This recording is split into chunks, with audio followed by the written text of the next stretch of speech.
Salut à tous! Pour cette troisième semaine au Guatemala, on vous emmène voir 4 incontournables. On va commencer par la plus belle ville du pays, Antigua. Ensuite, on montera sur un volcan en éruption. Ça fait 3 ans qu'on attend ça. On va continuer en allant au marché de Chichicastenango, qui est un des plus grands du pays. Et on finira la semaine en passant 3 jours dans une famille sur le lac Atitlan. Ça va être trop bien, franchement, cette semaine a été trop cool. Donc on vous emmène. Allez, on y va!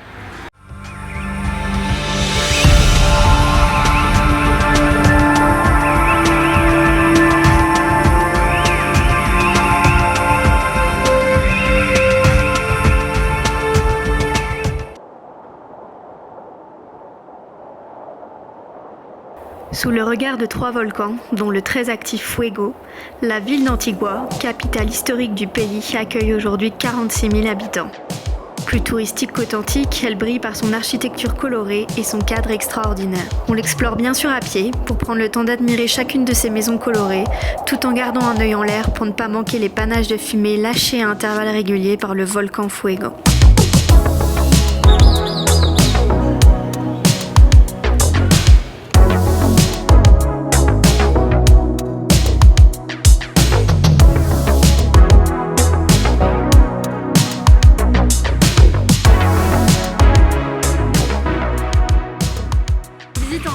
La ville d'Antigua, dont tout le monde nous a parlé, qui est la plus belle ville du pays et peut-être même la plus belle ville d'Amérique centrale.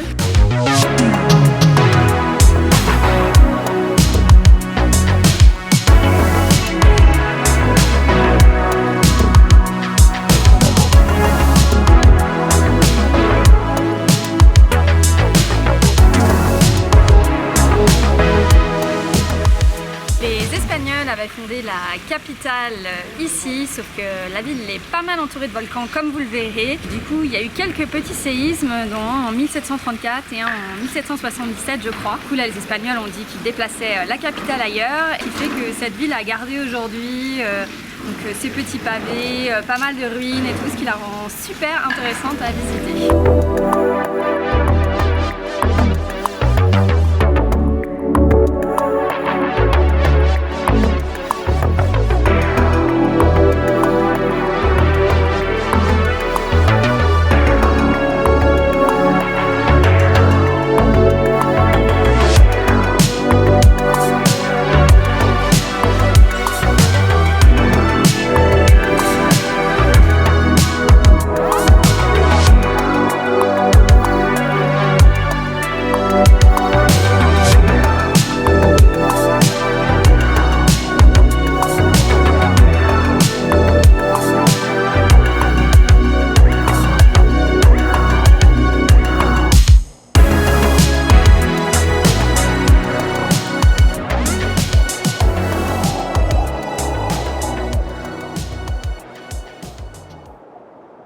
Il y a un moyen de voyager pas trop cher entre les villes ici au Guatemala, c'est les chicken bus. Ce sont d'anciens bus scolaires américains, comme vous l'avez peut-être reconnu, qui ont été entièrement retapés, enfin en tout cas repeints. C'est sympa, le seul problème c'est qu'il faut changer plusieurs fois de bus, qu'en général on est très serré à l'intérieur. C'est d'ailleurs pour ça que ça s'appelle comme ça, c'est parce qu'on est serré comme des poulets.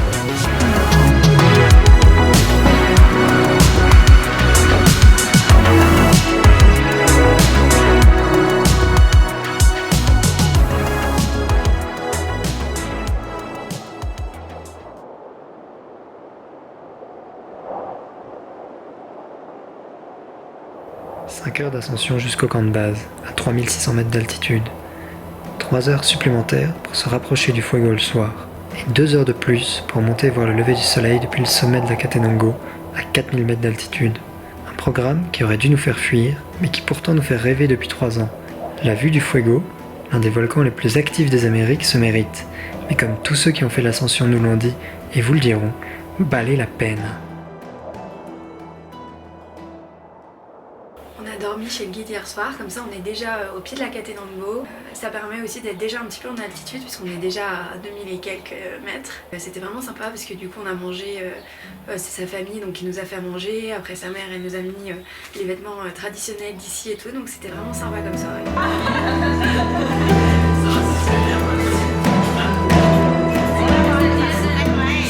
C'est le matin de l'ascension du volcan, que ça fait 3 ans à peu près qu'on veut faire cette ascension et ça fait 6 mois qu'on stresse, enfin moi en tout cas à l'idée de la faire. Que ça y est, on va partir après le petit déjeuner et pour arriver normalement en début d'après-midi en haut de la Catenango.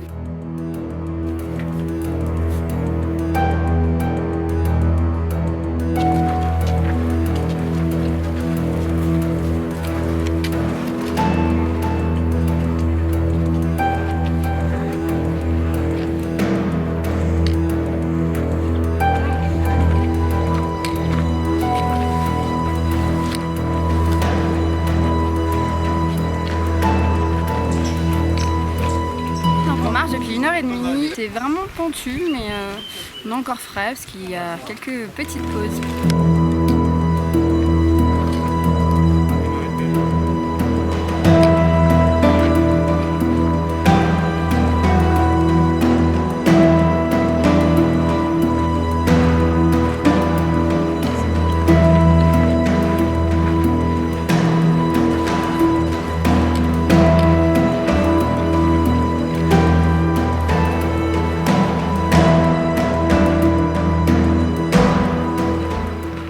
Après quelques heures d'ascension, on est arrivé au camp de Vikings, donc l'organisme avec lequel on est parti.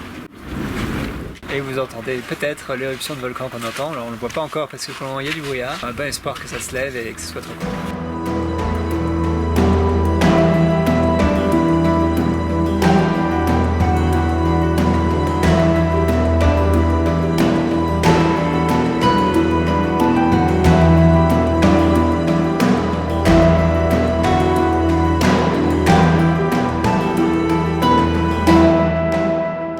Un peu déprimé parce qu'on le voyait pas trop, il y avait plein de nuages, mais là ça se dégage petit à petit, donc on va voir jusqu'où ça va.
Donc on va se rapprocher du volcan, donc il y a 1h30 aller, 1h30 retour.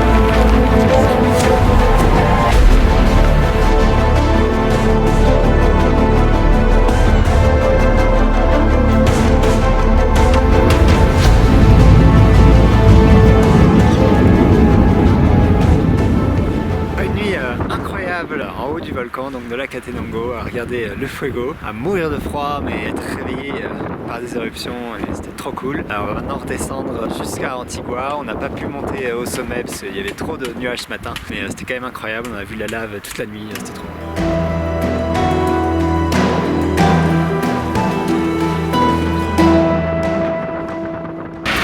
Incontournable de la semaine, après être descendu du fuego, on va à Chichi Castenango et pour ça on prend évidemment le chicken bus comme d'hab.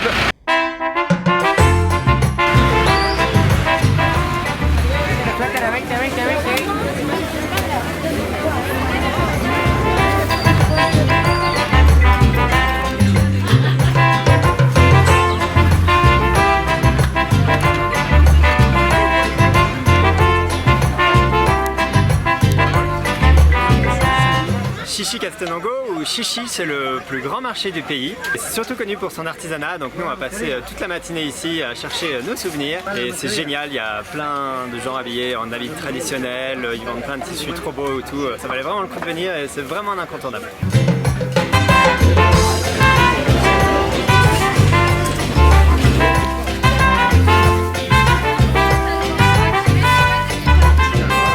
Ce marché il a donc lieu tous les jeudis et tous les dimanches, mais le dimanche c'est mieux parce que comme ça on a la sortie de la messe et tout à l'heure il y avait des gens qui faisaient de l'encens à la sortie de la messe, c'était trop cool.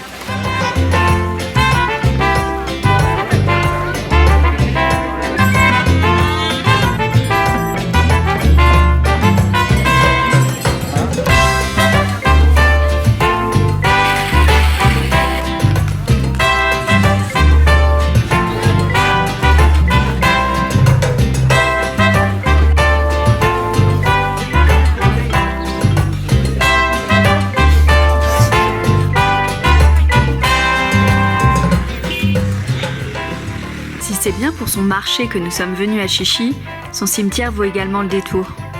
Haut en couleur, il s'étale sur des collines qui dominent la ville et démontre un rapport à la mort bien différent du nôtre. On a quitté Chichicastenango et nous voilà à notre dernière aide du Guatemala, un incontournable ici, le lac Atitlan.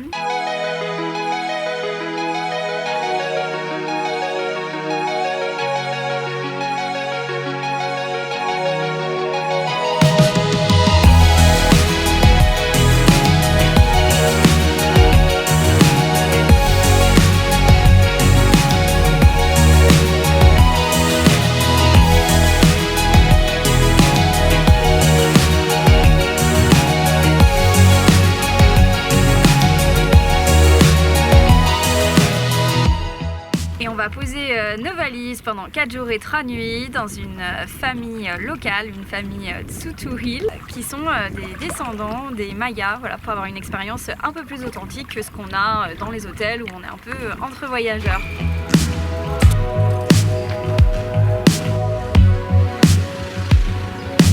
Bienvenue à la maison.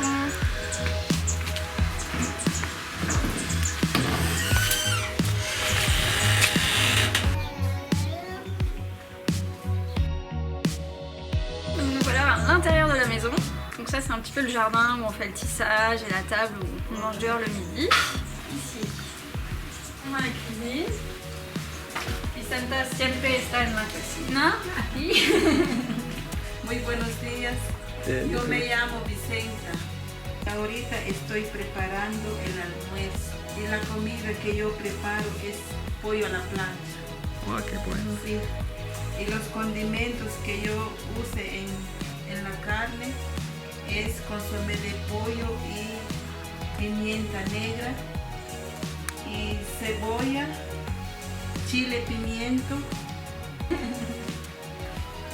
Buenos días a todos, estoy hablando desde San Juan La Laguna, Sololá, el país de Guatemala. Me llamo Nico y en mi tiempo de descanso pues me dedico a pintar cuadros también. Como les contaba, esta es la cultura guatemalteca representada en un cuadro, podríamos decir como surrealismo. Prácticamente aquí solo usé dos colores nada más, es el azul y el amarillo. Entonces la mezcla de estos dos colores te da el color verde. Si nos damos cuenta, esta es una pareja que están bailando. El hombre está levantando a la mujer y la mujer ahí está como relax, como tranquila. Entonces de fondo tenemos una representación de la cultura, también de los mayas, de las ruinas. Ah, après il y a quelques chambres. Et nous, on va ici.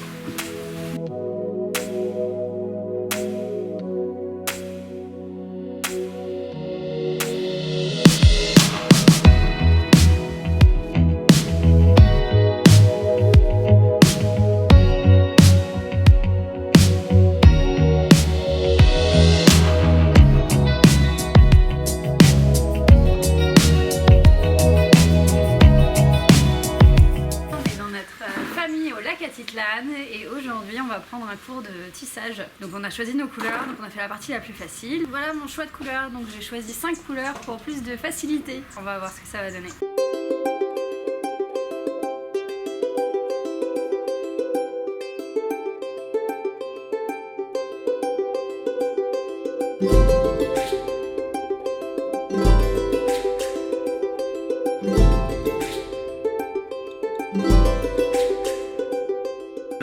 fini la première étape qui consistait à séparer les fils et les mettre dans la bonne couleur sur cette grosse machine. Maintenant on passe aux choses sérieuses avec le métier à tisser et tout ça.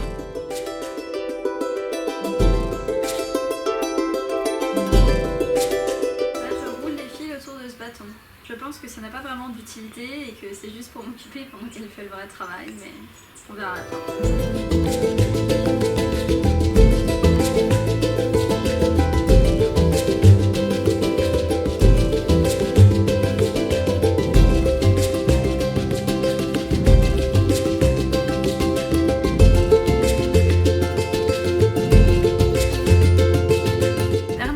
On fait les franges de finition de notre écharpe, certains plus rapidement que d'autres.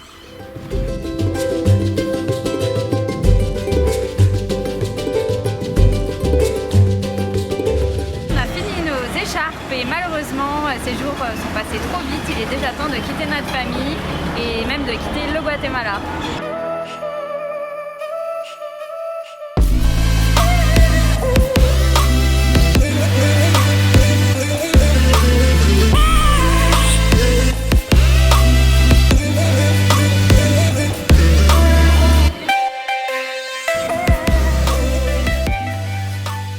La vidéo se termine ici et on se retrouve ici de retour au Mexique la semaine prochaine.